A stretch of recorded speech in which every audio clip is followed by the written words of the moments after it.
What's your little snack? What do you got? Is that broccoli? It's broccoli. It's a lovely piece I've of been eating broccoli. this for the last hour. You wait till we start recording to make fun of me for it? I haven't seen you eating it. Have you ever seen Drop Dead Fred?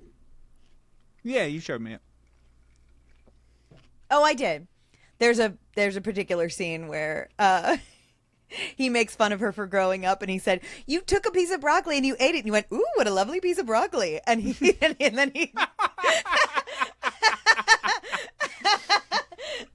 it's disgusting, he said.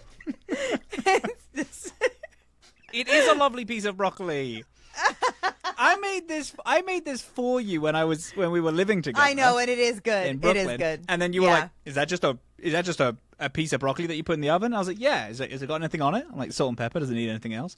And then you laughed, and then you had a bit, and you were like, "Yeah, it's Yeah. No, it's a good snack. It genuinely is a good snack. yeah, it's nice. It's delicious." What are you drinking?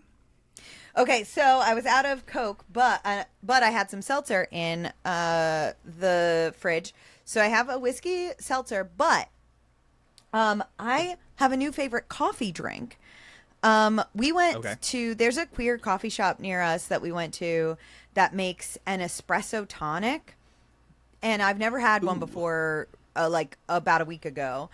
Okay. And now that is my coffee drink, like for the foreseeable espresso future. Tonic? That sounds nice. It's, yeah, so they make it. I've seen some recipes online because, of course, I had to learn how to make it myself because I love it, and I'm not going to spend $6 every morning on a coffee. So they make it with orange bitters, simple syrup, and espresso and tonic water. I don't own orange bitters, so what I did was a couple days ago, I made a batch of orange simple syrup. And then I used my regular Angostura bitters, the orange simple syrup, and then tonic water and espresso, and it is so good. So I had delicious. A little bit of orange simple syrup left over, so I dumped that into my whiskey seltzer, and it is huge, delicious. Yeah, so good. That's good. What are you drinking? I'm drinking a Dirty Shirley with a twist.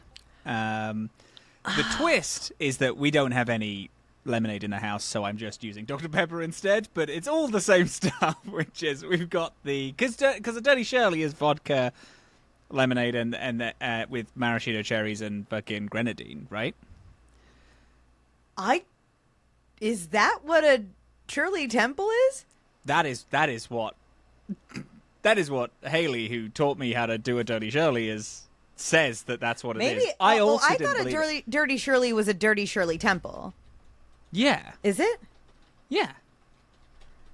Is it lemonade? Or like Sprite or whatever. Oh. Ginger ale. Oh, it's ginger ale, is it? Well. But it can be Sprite. It can be Sprite. Okay. Interesting. Yeah. I get, okay. All right, But fun. I have Dr. Pepper instead because we don't have any Sprite. You have Dr. Peppers. Because I've been drinking all of the... We've just been drinking Dirty Shirley since I've been here, so we're out of Sprite, unfortunately. Yeah. Love that. That's what I'm doing. Spectacular. Well, fucking cheers. Cheers. You overcame a lot of technical difficulties to be here, and I'm so proud of you, and I'm so happy that we get to record. Here's the thing. So, we recorded last episode 2 weeks ago. We did it at the top of the week last week. Top of the week 2 weeks ago, and then we're like, okay, 2 days' time, we are going to record the next episode, which is Citadel 2. Because I was like, it's like an hour-long mission. You have a little more to do, though. But then we couldn't make that recording. I then traveled because I'm going to Gen Con, and then we're going to fly to Brooklyn for a few weeks. And then we were going to record on Wednesday. I had a horrific panic attack on Wednesday, so I couldn't. And then we were going to record Friday, and then you were antsy because you wanted to dance. You didn't want to sit down and record a podcast. You wanted to go out and dance. I had a bad day on Friday. I needed to and get then out. we were like, can we do Sunday? And then we did today, and we had an hour of technical difficulties. And I was like, if I don't record today, I'm going to go fucking I'm going to postal. crash out. I'm Yeah. gonna go fucking insane. Yeah. Yeah. And I was like, I was sitting here drinking my drink being like, am I drinking this drink for no reason? It's 5 p.m. It is now 5 p.m. There we go. It is now 5 p.m. Very proud. Sure. Okay. So, hi, my name is Dillin. I have played 2 Mass Effect games. Hi, my name is Robin. I've played the Mass Effect franchise 100 million times. Welcome to Dorkspawn. This is a show where we play choice-based video games and then talk about them like a book club. We're doing Mass Effect 3 at the minute. It's the best game of all time. Ooh, it's a good game. Oh, Jesus, it's a good game. Oh, I'll tell you what, it's a good game. This one's crazy. We had things that I did. So when I originally played this, 17, 18, I think, when this game came out. Sure. So utterly and completely forgot this plot point to the point where I think that I never registered what happened in Citadel. The Citadel 2 priority plot and point. How fucking massive it is as the like franchise like this in this trilogy. How huge Citadel 2 is, I never registered it when I was a kid. Huge. Okay. So, you know what? Before we talk about Citadel 2, let me talk about, because we didn't talk about it because I didn't do it the last time because I just did. And now, if you remember, dear listeners, the last episode was an emotional episode for me because Morton Solus sacrificed himself to save the Krogan and to undo the genophage. I did the Turian rescue. I did not rescue the Krogan team, the scouts, until this past week. Yeah. So I did that after Morton Solus died. Now, for this, we go to go looking for we get the nav points, we get the coordinates for the last known location of the Krogan team, the scouts that are missing. Go there, land, guess who's fucking there? Your fucking boy. It's my fucking boy. Your son. It's Grunt, and he is doing great. He's the leader of this group of scouts. He's doing incredibly. I don't remember if he talks about it here or if he talks about it in the letter that he sends me afterwards, but regardless, Rex was like his mentor and got him through like kind of that, like the Krogan coming of age rituals, and now he is like considered fully Krogan. And he is not just fully Krogan, he is a leader. It's awesome. It's excellent. He is such a fucking dude, and he loves Shepard so much. It's so great. So, and this team, this team is built of one of every clan. It's like the best fighter from every clan has been forged into this team. Grunt, considered the best of the Krogan, has been put there to lead them all. Right. The Arlock company, and they are just the best of the best. It's incredible. So we have to go looking for these missing scouts, and as we're like, we meet Grunt, we meet his company. We get like a kind of directive, and it's like, all right, we need to like find our way into this area. And as I'm looking around, like right away, I feel like I like was just sort of looking around. He was like, hey, supply up, and then like, you know, take what you need and then meet us. And I'm like looking around for stuff, and almost immediately, like, the building we're in just like totally fucking collapses. Yeah. And we land underground. We're separated from Grunt already. Yeah. And we're underground, and now we are coming across at first like tiny Rachni, like baby Rachni we're seeing like scattered all over the place, but we are coming across, and increasingly as we go further into these caverns, number of like egg pods of Rachni.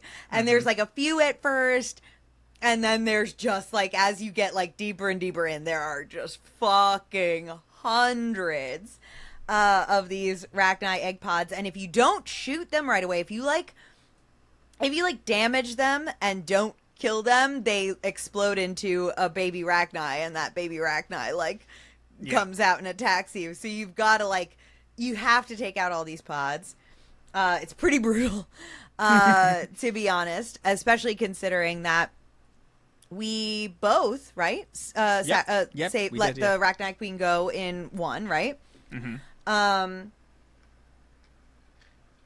So, making our way through there, and occasionally we do come across, like, husks and other, Reaper enemies. And then we come across some bigger Rachni also, at different points. And let me think if I'm missing anything. Oh, right. So, as we are going, we are also coming across, tech that has blocked the pathway to get further in. These like giant wall shields that are popping up. Yeah. So we have to dismantle all of the Reaper tech that's in here so that we can actually keep going in and get to the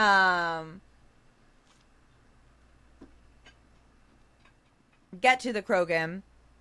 And we're also like trying to find out what is causing, because these Reaper Rachni, we're trying to figure out what their deal is. Right.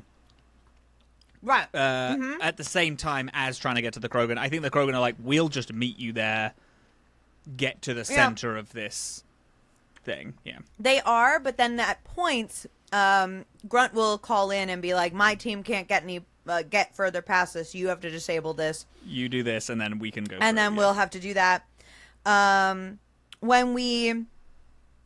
As we are disabling the tech and we get further in, eventually we do come back and meet the Rachni Queen. Yeah. And she is the Rachni Queen that we let From go. one. It's her. Yeah. But she is literally bound to this place. And she's under the influence of Reaper control. And she is like, you have to free us. You have to set the last... you have to undo this last... Apparently, like, all these things have not just been, like, barriers. They've also been locking, like, the Rachni in this place. So you have to undo the last shackle, and we will get out of here. We do not... You know, like, we don't want to be doing this. We are under their she's like, control. I am the same as I was when you first met me. I don't want to be doing this. I've been forced to do this. Yeah. Like, the Rachni that I'm birthing are immediately getting indoctrinated and getting cybernetics. Like, they're wrong, and I have no say in this. Mm-hmm. She's like, if you let me go, it won't happen. Again, like, I will stop doing it. Which is interesting because that's the same thing that she promised in 1, and then she pretty immediately went back into Reaper control. Yeah. Yeah. And, I mean, the Reapers, like, targeting the Rachni is like such an interesting theme. I think it's kind of meant to be because they can make so many of them. And it is like they just keep like popping if they them can out. indoctrinate the Rachni, they can make a million Rachni. It's kind of the same as why they wanted to indoctrinate the Krogan, because the Krogan make so mate so much, and it's fun because the Krogan and the Rachni are always brought up in the same conversation, because the Krogan were brought into spaceflight by the Solarians to fight the Rachni, because they were the best at killing Rachni. But both of them have like high breed rates. They're both considered dangerous by a lot of people in space. It's just that the Rachni at that time.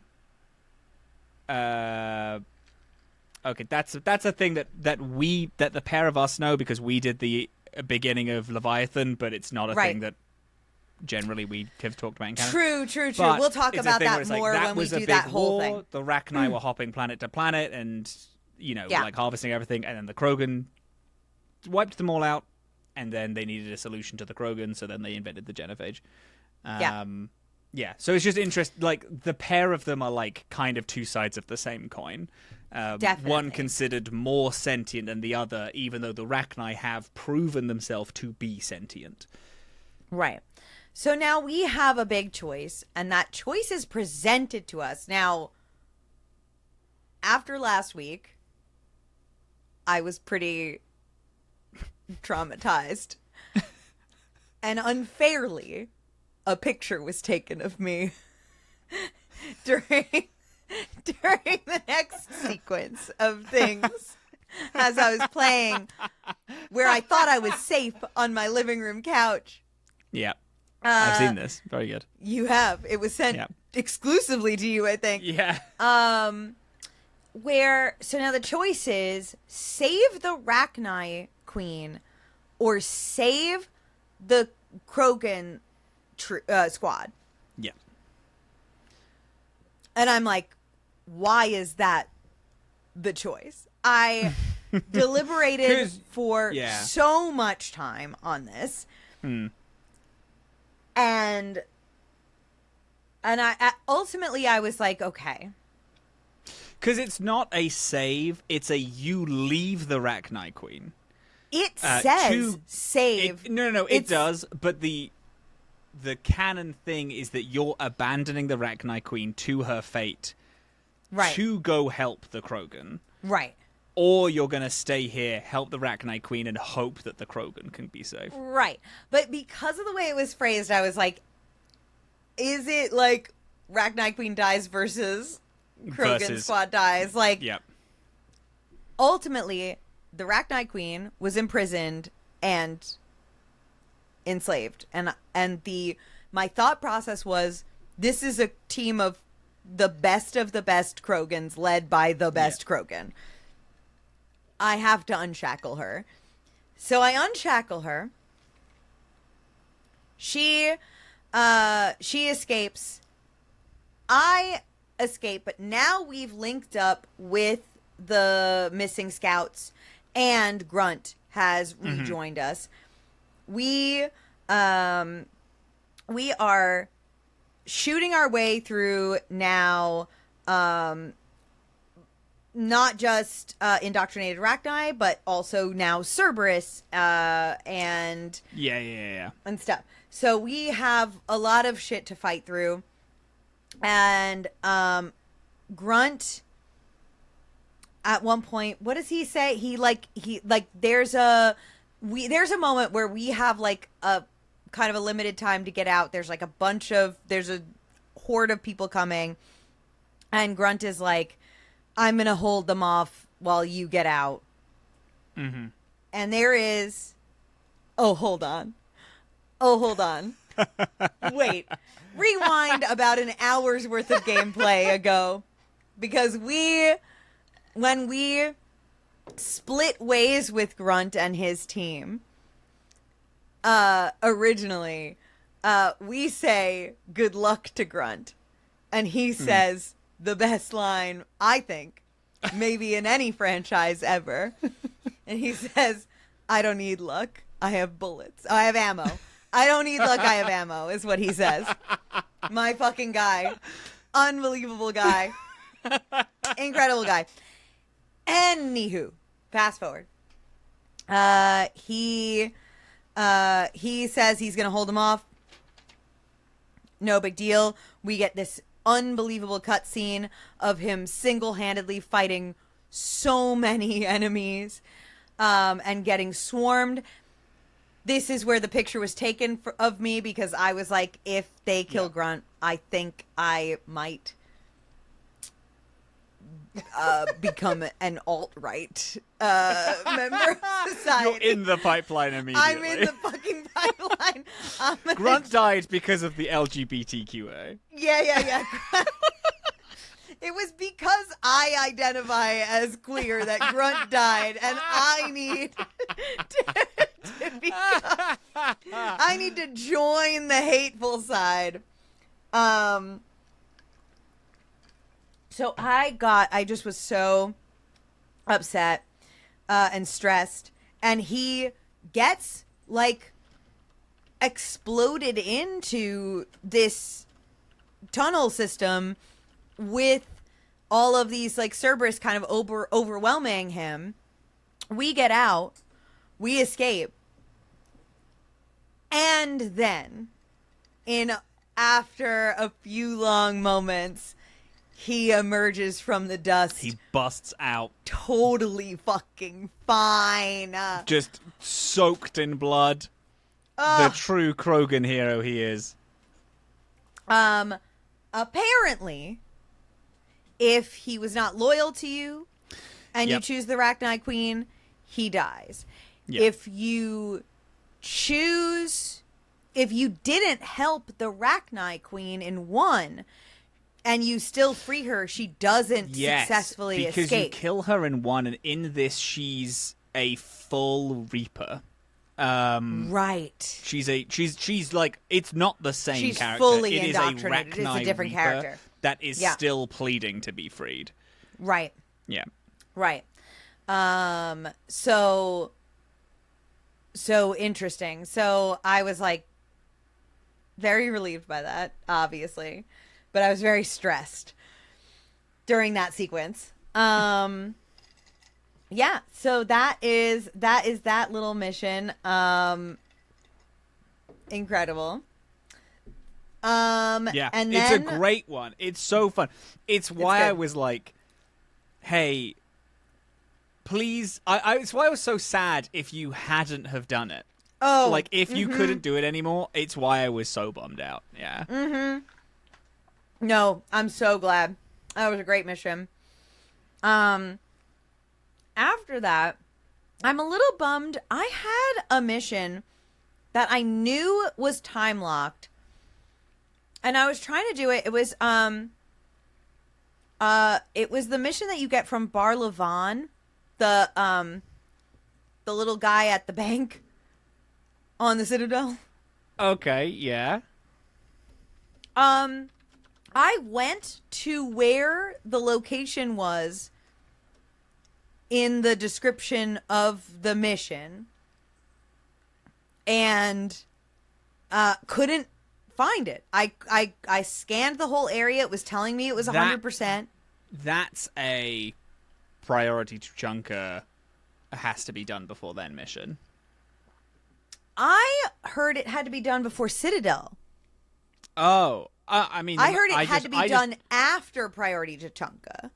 Oh, okay. One sec. Let me reopen the thing I just did. But either way, Bar Levon is gone now. Yeah, this says this mission must be. This is the Mass Effect wiki. This mission must be completed before launching priority Tachanka. Oh, interesting. Okay. Intervening events will reshape the Citadel's contents before you can visit. One of which is Bar Levon being absent from his post going forward. So there you go. That's probably there you go. Done. Well, whoops! I was looking for it. I couldn't find it. I went, let me go check in on people at the Citadel and maybe see if I come back to this area. Yes. It'll be there.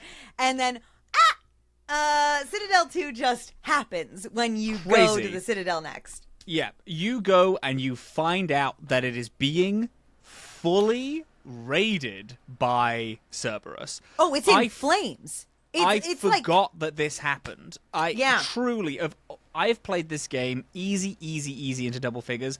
All of it was when it launched. I would sit down, play Mass Effect 3, credits hit, I'd restart Mass Effect 3, I'd play it through. Blah, totally blah, blah. get it. Yeah. I completely forgot about this. It's been a decade since I played it. I forgot that Cerberus full launched an attack on the Citadel. That's crazy. And what the thing is that what we get, which is why I didn't anticipate this being like a you arrive and the city's on fire, is because what we get is that our Solarian contact is like, hey, something's up with Udina. I think Udina might be a security threat or something. He's problematic. I thought we were going to go there and like talk to someone and trigger a new quest. Like I didn't think it was going to be what it wound up being. Citadel. Yeah. And then it was just you click go to the Citadel and it's like you can't enter. Oh right, it's like Joker's like getting no response when he's trying to enter Citadel airspace. Yes. They're like, there's no way for us to land, and so we have to like because sneak normally in. When you go to the Citadel, there's another person on the end who's like doing the mechanic is like what area do you want to go to on the Citadel, and then it immediately teleports you there rather than you just getting at the docks. But then it's the same cut to her, but she's not there, and then it like and then it doesn't pan or anything. You just see a Cerberus person walk past, and you're like, oh shit, what is happening? But yeah, you forcefully dock and start immediately executing people as soon as you land. Mm-hmm. Yeah. Cerberus has taken over CSEC. They are just fully going to war with the Citadel, blowing up a bunch of stuff. It is immediately known that they are going after the Council and are going to kill every member of the Council. Right. That's their main goal. Yeah. This is the first time in a while in one of these games where I died a couple of times in the beginning of this mission. Oh, sure. Yeah. I got overwhelmed. You know what it is? Both times that I died at the top of this, I got grappled. Crazy. Sure. Yeah. Yeah, because I was like, there were just so many enemies around, especially like in the beginning of this, that it was just like I was shooting and I didn't know someone was coming at me from the side, and I got grappled and like strangled to death. Yeah. So we find out that Cerberus is going after the Council because we speak to Commander Bailey, who is our contact at CSEC. He was in Mass Effect 2. He was in Mass Effect 1 as well, but at a way smaller role in Mass Effect 2. He's like our CSEC contact. In this, he is the chairman to Udina. So, for me, Counselor Udina is like, doing all the stuff and too busy to speak to people, and then you speak to Bailey instead. In this, he gets shot and is dying, and is like, this is what's happening. They're after the Council. I'll be fine. She turns out that he ends up being okay. But yeah, then I'm lucky when it comes to like the grapple things because of the way that my class works. I'm moving too fast. I'm teleporting every few seconds. You're doing their teleport stuff all the time. I can't be touched. I upgraded my gun for the first time. Huge. I have a fancy scope. I also bought new armor. I realized that I've been spending all of my money on fish and ship models for the majority of this game, and I have like 1 million credits. So then I just went and bought so many fancy things for my favorite gun and fancy armor. So I'm good now. The perfect way to play the video game is like getting to a point where you're like, man, things are getting tough, and then realizing, I haven't been using this one prime mechanic, and then walking into a fight and being the most juiced you could possibly be because you've been saving all your money. Yeah. Yeah. So you You fight your way through the Citadel. Yeah. Great moments in this. You're like in areas you've been to 100 times. Very End of Dragon Age Origins when you're going through Denerim at the end. Denerim. Very Denerim. Very Denerim. Killing a lot of guys. I felt the same way. Yeah. Devastating really because cool. also you are seeing dead like bodies everywhere. Civilians. Like civilians. Yeah. No, it's truly, it's crazy. And so there is a very interesting thing with this mission that I don't think either of us got. There is a huge amount of this mission that is very, very different if you speak to Thane at any point in Act 1. Because he is in the hospital for being ill and is around when Cerberus attacks the Citadel, so he is popping up and assassinating people. He's running through the vents. He's doing crazy. He's your main contact when you're going through and you're like, oh, there's stuff happening. He's like, yeah, so this is happening. There are people coming through this door. I'm unlocking this area. Come follow me. But I didn't do that. I didn't speak to him. Did you speak to him? No, Thane is dead for me because of my save file. Horrendous. It is Thane. I looked it up. It's Thane. What is her name? Jack? Jack. And there's a third one. Okay, who is... Okay. It's not Morden, obviously. Nope. Is it Legion? Is it Tally? I think it might... Who is the one that was supposed to intervene with the... Oh, Kazumi. Kazumi. Yeah. Okay, Yep. so those three are dead. So it's Everyone those else three. is alive and the same. Mm-hmm. Okay, sure. So, yeah, Thane talks to you throughout a lot of this mission. If you've spoken to him, I didn't speak to him beforehand. Fascinating. So he wasn't around in this mission in the same capacity that he wasn't around for you. But he does significantly change the end of this mission as well, which I think is fun. Right. The end of this mission is something that I personally haven't... The one that I experienced this run is not one that I've experienced before, because I'm gonna say, to my discredit, I don't really... Every single time I play this game, which again, has been a lot, I don't really change what I do. I just kind of do the same things over and over again because I like it so much. This is the first time I've ever not spoken to Thane before this mission has happened. Because I remember walking through and being like, I swear that Thane was around, but he has never been, but he wasn't this time. And I was like, oh, okay, weird. Anyway. Okay. Well, so speaking of assassins, though, this is a thing that happens as you're flying in, actually, that we kind of, or maybe it's just me, but an assassin, as we're trying to sneak into the Citadel, yes, jumps onto our ship and tries to take us out of the air. Yes, he does do this at this moment, yeah. And well, doesn't. He so you go to the Salarian counselor. You're speaking to the Salarian counselor. He then manifests, kills the Salarian counselor, and then you chase him. In the chase, it's not when we're sneaking in. It's like right after. Yeah. Okay.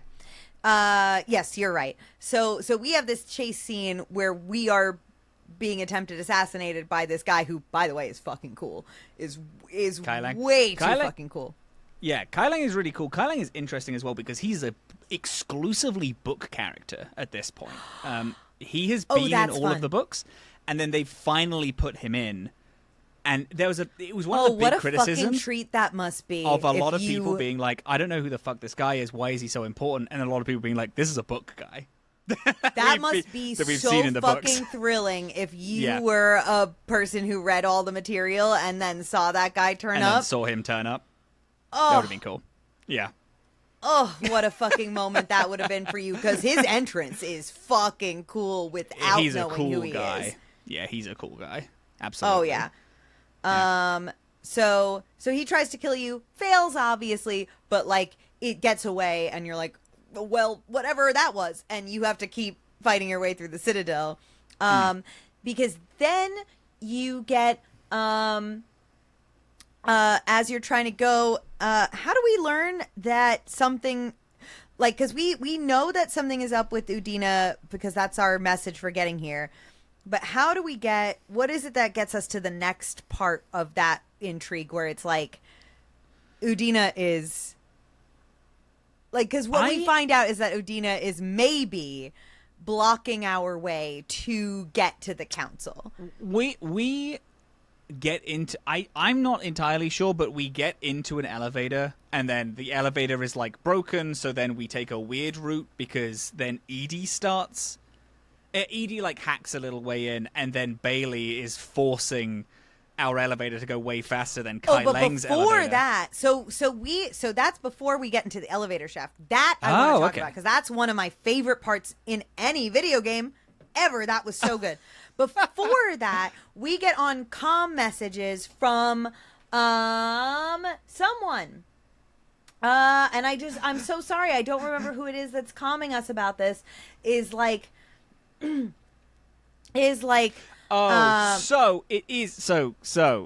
reading it here. It's before you get into the car to drive and follow Kai Lang. Yes. You speak to Bailey. Bailey then hits back and says that Udina is leading the council near a landing pad, which is where Kai Lang is also going. Right. And it is like theorized that why is he leading them specifically here? Kai Lang is hitting specifically here. Also, it's just like, it's a lot of weird stuff which a lot of people bring into question of, like, I don't understand how this is shaping up so perfectly. Right, he's bringing the council directly into danger. And then we go, the elevators are down, Bailey is helping us, like, crack into them, and then,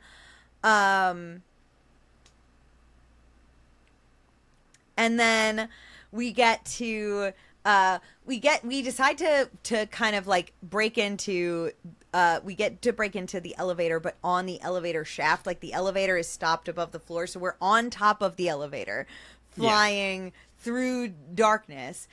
And the assassin is on another elevator, trying to get to us. And other elevators all around in here are filled with Cerberus. And so we are we're trying to, as the elevator's flying up to the council's office or wherever they are, we're trying to take out the engine on the elevators that the assassin's on. Yeah. And we're then trying to fight off members of Cerberus who are on other elevators who are shooting at us on the top of our platform. And it's dark. And it's cool. And it's a very good little bit. It's only like a minute or two, like, tops, but it's a very good sequence. It's fun, yeah. And then we get there, and we get out there, and we see the council, and the council is with Udina and Caden Alenko. Was it Ashley for you? Ashley for me, yeah. Man, I don't know what I would have done if this was Ashley instead of Caden Alenko. Fascinating. Crazy. Because Caden is like, all right, let's go. And I'm like, something's fucking... Udina is working with Cerberus. I found this out in comms.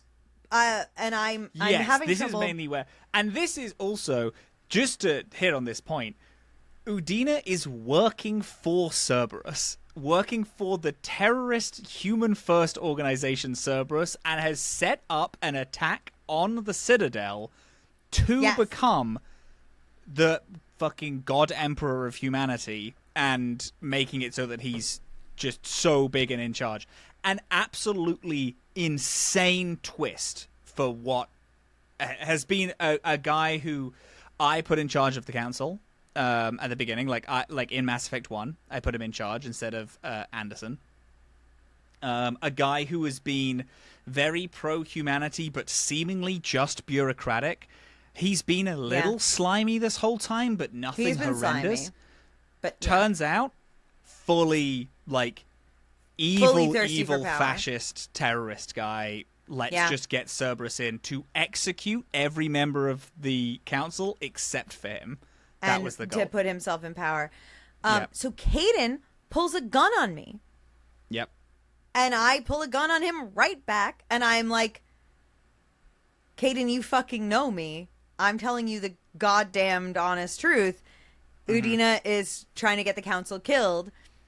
Caden doesn't believe me. I have to go through multiple steps to convince him to fucking back his shit down. Yep.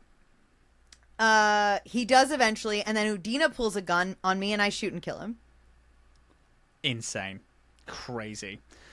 So, pull a gun on Ashley. Ashley pulls a gun on me. Hey, Udina's working for Cerberus. You also worked for Cerberus, so what's the difference? No, Ashley, fucking listen to me. This guy is not good and he's going to kill and hurt people. She's like, you are working for Cerberus. You're indoctrinated by Reapers. I'm not moving. Udina pulls a gun on the Solarian. I shoot Ashley, and then I shoot Udina. Yes! I was hoping. I was like, I would have shot Ashley in a fucking second. And she, when she's dying, is like, I hope the Reapers burn you. I hope, like, I'm excited for you to go to hell. I hope the Reapers win. You're a fucking monster. And I was like, he was working for Cerberus. Why didn't you believe me? And she was like, you also worked for Cerberus. And then dies. And then, oh my God. Fucking hell. Do you know what? Evil woman. Classic fucking Democrat brain. Ashley, I'm sorry, like you can't fucking think with nuance, babe. I'm so sorry, Ashley. Crazy. Yeah, it was insane as well, because it was truly like, I was really trying to reason with her. Yeah. Udina pulls a gun on the Solarian, and it's like, this has to happen, because otherwise he's going to start killing council members. So yeah, I shot Ashley, and then you immediately shoot him. I read up. So this is actually a fun check. This has a lot of things from previous games influencing this decision. Oh, if you easy. Oh yeah, you can totally tell. Them, you get an extra boon to them calming down. If you cheated on them in Mass Effect 2, you get a lower rating. If you saved the council in Mass Effect 1, you get a boon. If you didn't, you get a minus. If Thane or Thane's son is here and present, there is like a higher chance that they will put their weapons down, because they are too fast and they immediately appear in front of Udina and then save the Solarian council member. If you are kind to Caden or Ashley during certain missions, then that's an up or a down. Okay. If you visit them in hospital whilst they're awake outside of the mission forced, then you get an up. If you admit... Oh, I did visit him a couple of extra times. I didn't visit Ashley at all. If you admit or apologize for cheating on them, then that gives you a little boon. If you visit them in hospital for a second time, you get a boon. If you lower your weapon, you get one. Can I ask something? I didn't really date either of them. I did like kind of the beginning of Caden's romance, but we didn't do any follow-through. That's just neutral 0. Yeah, but I have heard from just things on the internet that it is like so easy to have be considered cheating on them, like that it's something that happens to people a lot by accident, sort of like in Dragon Age Origins. It's really easy to trigger the double romance where somebody is like, hey, you have to choose. Hey, why are you dating me? And it's like, like it's like, oh, I didn't realize I was dating either of you. So I kind of have heard that. I don't know if that's necessarily true because I didn't take that path. Yeah, I mean, maybe so. I'm not entirely sure. But it's fun. So, if you have a -1 or below, they simply can't be talked down. What's up? Can you pause really quickly? I will pause. Because I have to pee so bad. Okay, I'm going to get another drink. Okay. Hello, I've returned. It's just me. I have another... Jesus. I have another dirty shirley with a twist, but this time I've added a sour punch straw. So I'm drinking it fancy style. Can I talk to you about news that no one cares about? Wasn't able to do any Edge of Eternity's pre-releases. I was going to do one today, actually, but I ended up not. I was also going to do one on Friday, when we were originally going to record, but then evidently didn't. It's a shame. It's a good set.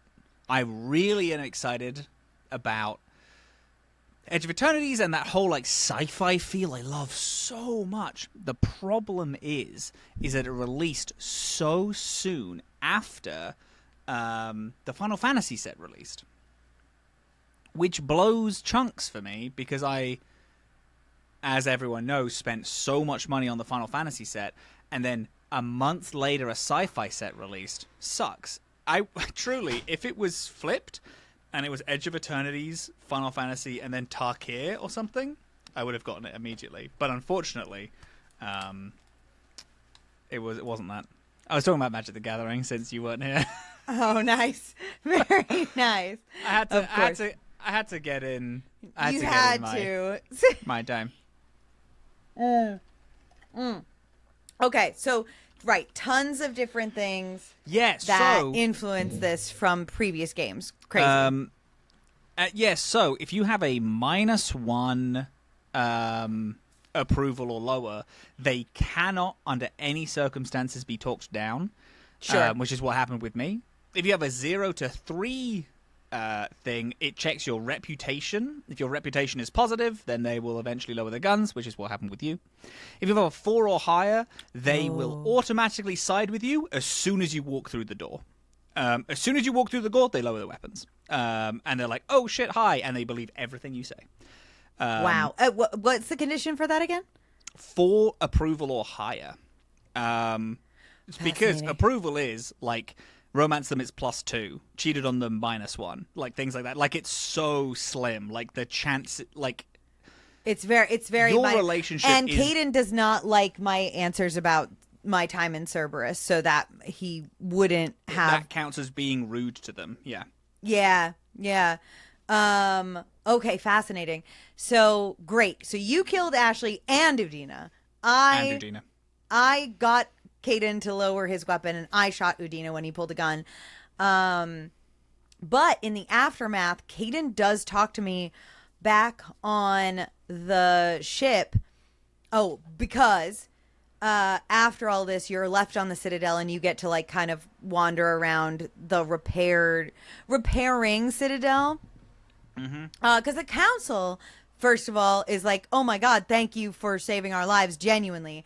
And notably, the Turian counselor comes up to me and is like, thank you for saving us. And also, thank you for brokering a deal that I never had the guts to do with the Krogan and the Turians. Wow, fascinating. And I was like, you're welcome for that. I like that. Yeah. Sorry, this is a very, very minor thing. After this mission, Thane dies, regardless of what happens. Fascinating. Okay. But he doesn't die by being shot or stabbed or anything like that. He dies because of his terminal illness takes him after this mission. You find him in hospital, you say goodbye, and then he dies. It's upsetting. There's no way to save he's not the only person that fucking dies. Yeah! Enough about this fucking frogman. Look, no, I'm sad, but I guess because I don't know, because I didn't see him during this, I didn't get affected by it. But oh my God, our girl from Mass Effect 2 died for me. Kaylee? What's her full name? Who? Kelly Chambers? Kelly Chambers. Kelly Chambers. God. I still haven't spoken to Kelly Chambers in Mass Effect 3 yet. I spoke to her, and I was like, good work. Thank you for keep it up. Like, I spoke to her one of the times I visited the Citadel, and I was like, no, thank you for keeping things up. Do you want to come back? And she was like, I'm too traumatized. And I was like, understand. You work from here. Yeah. I overhear This is not even a dialogue that like gets said directly to me. I overhear that Kelly Chambers was killed seconds into Cerberus arriving. They came up to her, said, "Are you Kelly Chambers?" She said yes, and they pulled out a gun and shot her point blank in the head. Oh my god.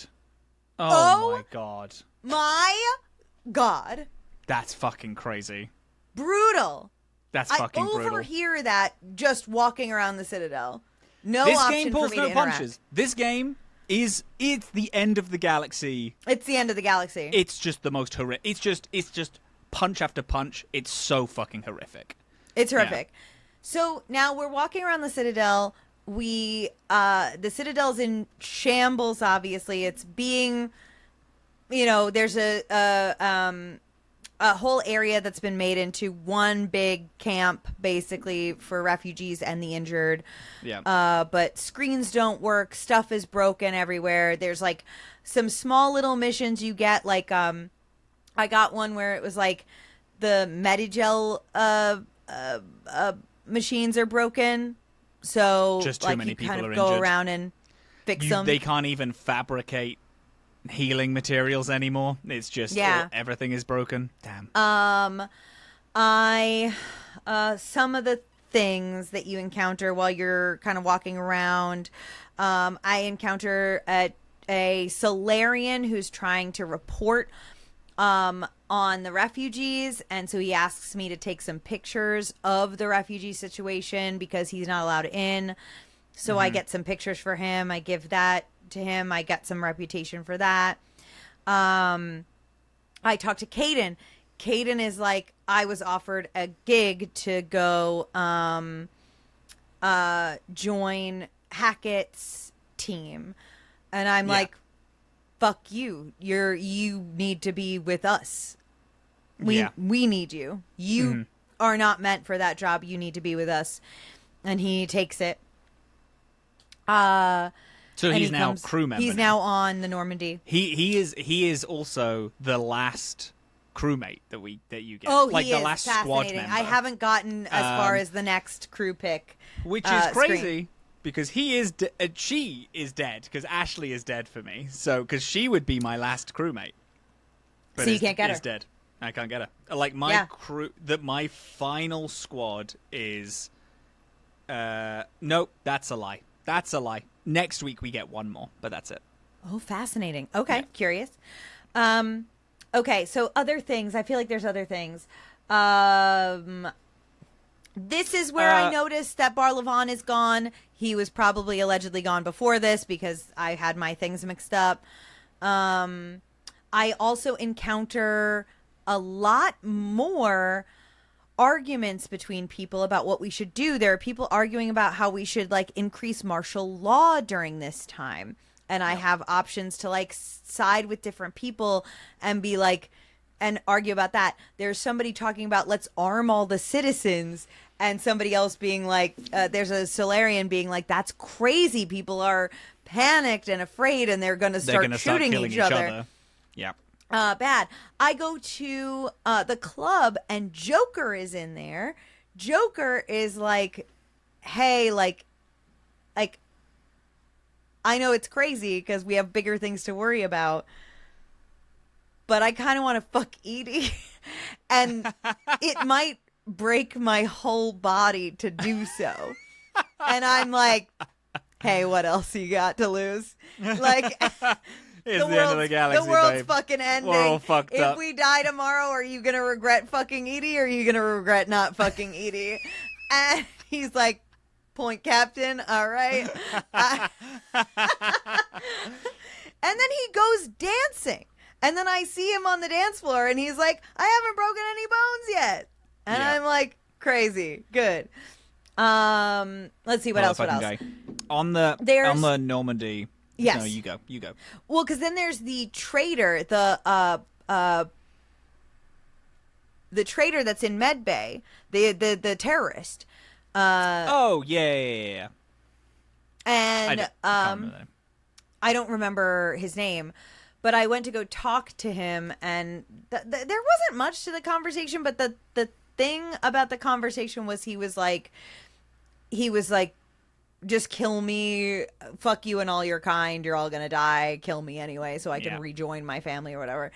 And I didn't really know, I didn't really understand exactly what the game was trying to get me to choose, but I called for the nurse, and the nurse was like, you need more time to heal, like you have to rest, and like sedated him. I think he's indoctrinated. I think that's the... I think so too. I think that's the thing, because I didn't get renegade for that choice, so it didn't seem like and people do get over being indoctrinated as well. Right. It's a thing that people heal from. Yeah. So I think that was the thing. There are a lot of people being like, we should just kill him. What else? I talked to another reporter, I want to say.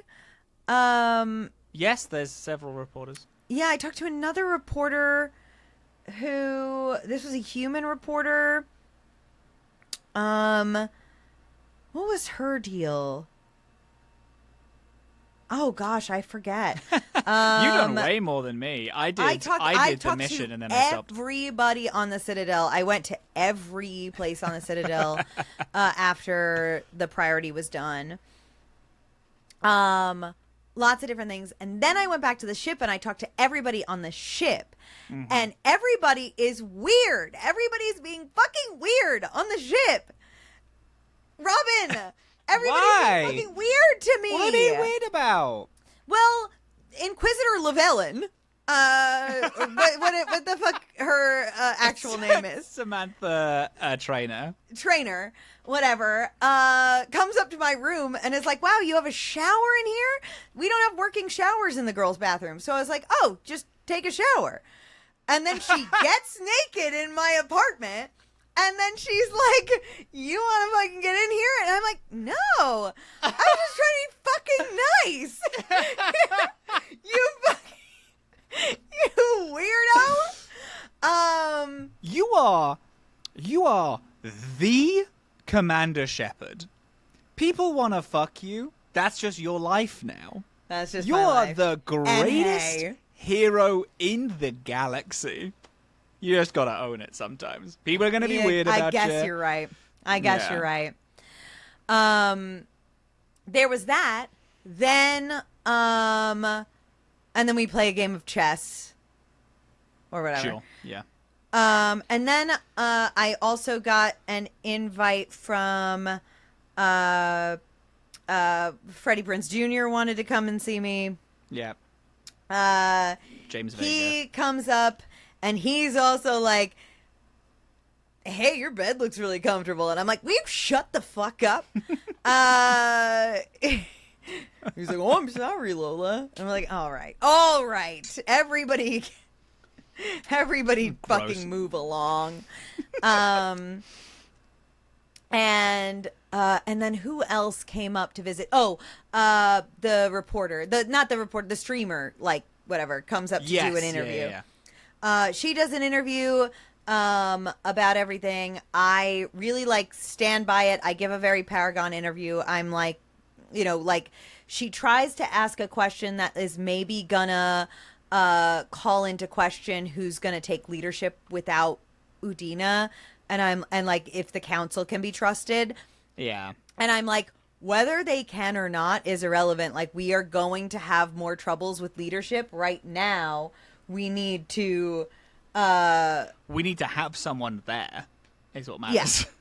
Yeah. I didn't have nearly as exciting of a time on the Normandy. I literally just overheard Garrus and Joker palling around with each other. They're just doing doing jokes back and forth. And it turns out that the Turian army and the Human Alliance have jokes specific. The Turians have jokes about Joker, and the Alliance have jokes about specifically Garrus that they're palling around with. It's very fun. It's like why can a Turian always beat a Human Alliance member in hand-to-hand combat? Because their bones would break. and why can you never tell if a Turian has had a rocket explode at the side of his face because it looks exactly the same, and stuff like that. They're just sharing one-liners. It's very cute. I like it very much.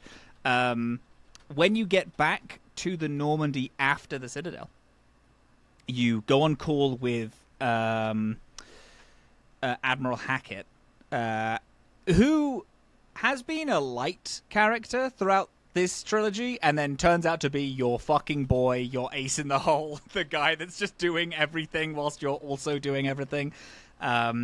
He talks about how building the Crucible is going very well. They're almost finished. The problem is that they don't know what the Crucible is going to do, full stop. And they don't know what the catalyst is, which is the power source to charge the Crucible. This is something that the Prothean plans don't have in them. They're just building a device that doesn't have a battery, and they don't even know what the device is going to do. But it's going well. Hey, maybe you can find that at some point on your adventures, and you're like, okay. And then Asari High Command contacts us and says that there are some... Oh, I don't know if... Asari High Command contacts us, and this might be a separate thing, but there are Cerberus scientists who are looking to be recruited. And I think this might be Trainer who brings this up. She's like, these are ex-Cerberus. They're not current Cerberus. They're looking to be recruited because they're excited about the Crucible. The problem is they need to be broken out of Cerberus quarters. And you're like, okay, I guess. And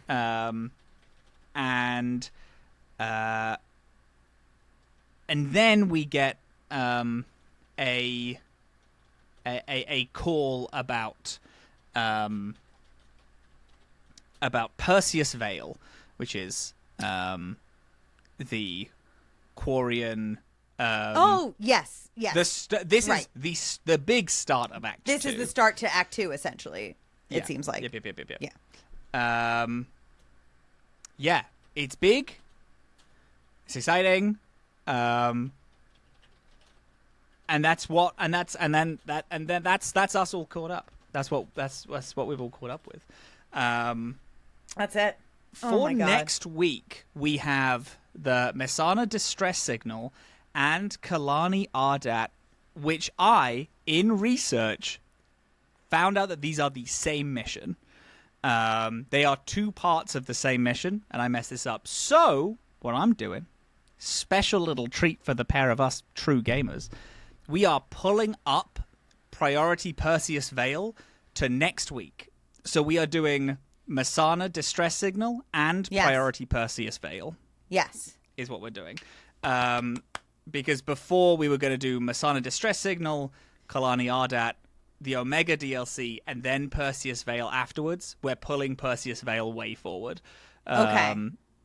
Yes. Okay. Good. Yeah. Good to know. But it's Mass Effect, baby. How you feeling about it?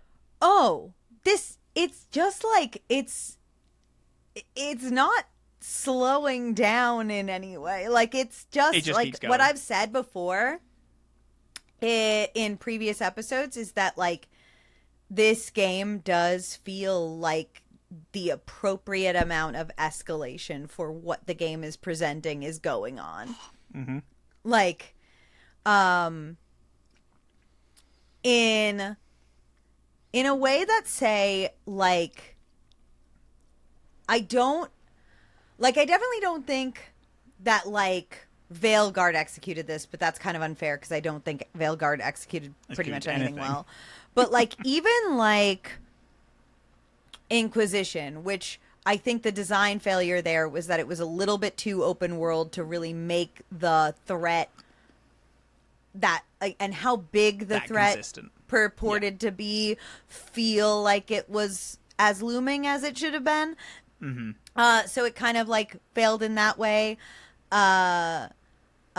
This game is really executing that well. I feel like everything is that's happening is Stuff is so consistently happening, yeah. Yeah, and is so major, and I feel the escalation in the room with me, Truly. like in such a big way. And I feel that also like in the sequence of games. So like from 1 to 3 and also within 3, I feel like everything is escalating in a way that makes narrative sense in a really strong and emotional way. Absolutely. The thing that I love about 3 is it's a thing that has been proven this week. You stop a boulder from like steamrolling and going out of control, and you stop it, and you're like, oh my god, thank fuck. And then you look over and you see that actually what you should have been focusing on is a different boulder that's also rolling toward the same village that you just saved the previous boulder from. Because it's like you stop the genophage, you help do all that, you have a sigh of fresh air, like and you're just like, thank god we've done it. And then you go back to the Citadel hoping for a calm time. Oh my god, Cerberus is attacking the Citadel. What do you mean?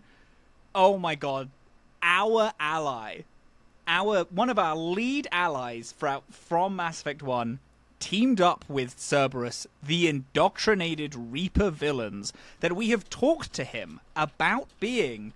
Like, we've told him, hey, do you know that Cerberus are, like, fully indoctrinated and evil? And he still teams up with them just for, like, a go-ahead. And you're like, oh, my God. And, like, there's no way to stop the doom that is happening to us. All you're doing is winning seconds in war that will last hundreds of years. And it's, it's brutal. God. And it's great. It's just the best shit ever. Fucking good game. It's a fucking good game. Yeah. And I'm really excited for next week.